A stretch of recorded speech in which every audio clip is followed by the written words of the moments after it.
Good morning class. कैसे हैं आप लोग?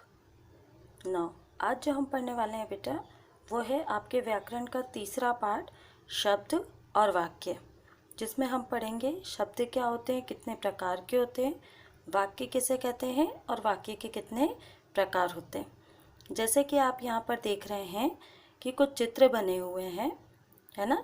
उन चित्रों में वाक्य भी लिखे हैं और शब्द भी लिखे हैं।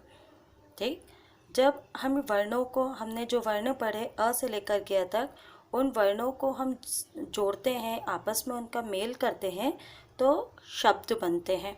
और इन शब्दों को जब हम व्यवस्थित क्रम में रखते हैं तो हमें वाक्य प्राप्त होते हैं।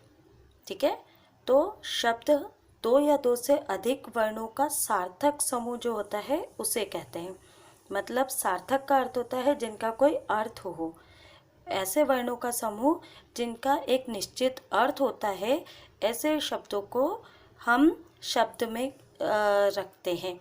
जो वर्णों का समूह अर्थ नहीं देते हैं, हम उन्हें शब्द नहीं कहते हैं। तो जिस तरीके से आप यहाँ नीचे देख रहे हैं रोटी, वोटी, तो रोटी का अर्थ तो होता है, वोटी का कोई मतलब नहीं होता है। तो वर्णों का ऐसा समूह जिनके निश्चित अर्थ होते हैं उन्हें हम शब्द कहते हैं। ठीक, शब्द अर्थ के आधार पर हमने शब्दों को दो भागों में बांटा है। यहाँ देख रहे हैं आप, सार्थक शब्द और निरर्थक शब्द। सार्थक शब्द वे होते हैं जिनका कोई अर्थ निकलता है, जैसे रसोई, बैल, पालक, खुशी। इसका मतलब है ये वो शब्द हैं जिनको सुनते ही हमें इनके अर्थ समझ में आ जाते हैं। तो ऐसे वर्णों का समूह जिनका अर्थ निकलता है उन्हें हम सार्थक शब्द कहते हैं। निरर्थक शब्द अर्थात जिनका कोई अर्थ नहीं होता, जिनको हम बोलते तो हैं किंतु जिनका कोई अर्थ नहीं होता। दैनिक जीवन यानी हम रोज़ की बातचीत में ऐसे शब्दों का प्रयोग करते हैं लेकिन इनका अपना कोई भी अर्थ नहीं होता। ऐसे शब्दों को हम निरर्थक शब्द कहते हैं। जैसे पानी का अर्थ होता है किंतु वाणी का अर्थ नहीं होता, पेन का अर्थ होता है किंतु वैन का अर्थ नहीं होता। इसी तरीके से बहुत सारे शब्द हैं जिनका कोई अर्थ नहीं होता, तो ऐसे शब्दों को हम निरर्थक शब्द बोलते हैं। ठीक, अगला आपका है वाक्य। जब हम इन अर्थपूर्ण शब्दों को व्यवस्थित क्रम में रखते हैं तो हमको वाक्य मिलते हैं। जैसे यहाँ पर आप देख रहे हैं, यहाँ लिखा है रहा में मोर है नाच पार्क। अब ये शब्द तो हैं, इनके अर्थ भी है, लेकिन इनको व्यवस्थित क्रम में नहीं रखा गया। इसका मतलब ये वाक्य नहीं है, क्योंकि हमको इनको सीधे से सुनने से और पढ़ने से कोई भी निश्चित अर्थ प्राप्त नहीं हो रहा है, ना हमको ये समझ में आ रहा है।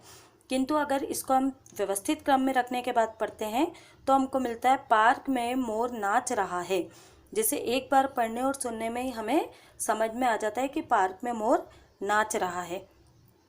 ठीक, तो इस आधार पर हम बोल सकते हैं कि शब्दों के क्रमबद्ध सार्थक समूह को वाक्य कहते हैं। हमें शब्द अर्थपूर्ण मिल गए हैं जब हम उनको क्रमबद्ध ढंग से रखते हैं, यानी व्यवस्थित क्रम में रखते हैं, तो हमें वाक्य प्राप्त होता है जिसका निश्चित अर्थ होता है। इसी प्रकार जब हम आगे पढ़ते हैं तो हमें पता चलता है कि वाक्य को हमने दो भागों में बांट दिया है। पहला होता है उद्देश्य और दूसरा होता है विधेय। ठीक है, विधेय। उद्देश्य मतलब हम जिसके बारे में बात बोल रहे हैं या काम कर रहे हैं। वाक्य में जिसके लिए या जिसके विषय में बात की जा रही है वह वाक्य का उद्देश्य होता है।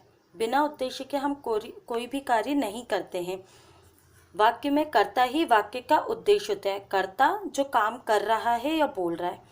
जैसे राजू गिटार बजा रहा है, तो यहाँ पे राजू जो है ये कर्ता है, मतलब उद्देश्य है। विधेय वाक्य में उद्देश्य के लिए कही गई बात या किया गया कार्य विधेय कहलाता है। अर्थात राजू के विषय में हम जितनी सारी बातें बोलेंगे वो सारी बातें विधेय कहलाएंगी। जैसे राजू गिटार बजा रहा है, तो यहाँ गिटार बजाना विधेय हो गया।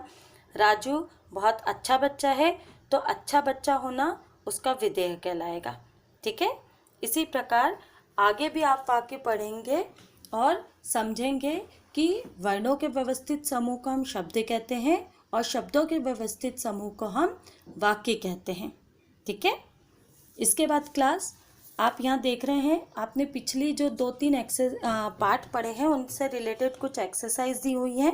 आपको ये एक्सरसाइज भी कॉपी में करनी है, ठीक है। आज मैं आपको PDF भेज दूँगी, आप कॉपी कंप्लीट कर लेंगे और आपका 2 पार्ट जो है, हिंदी का 1 पार्ट और व्याकरण का 1 पार्ट, मतलब दोनों के पहले पार्ट जो हैं वो आपके टेस्ट में आएंगे, जो आपके कभी भी टेस्ट स्टार्ट होंगे उसमें, ठीक है।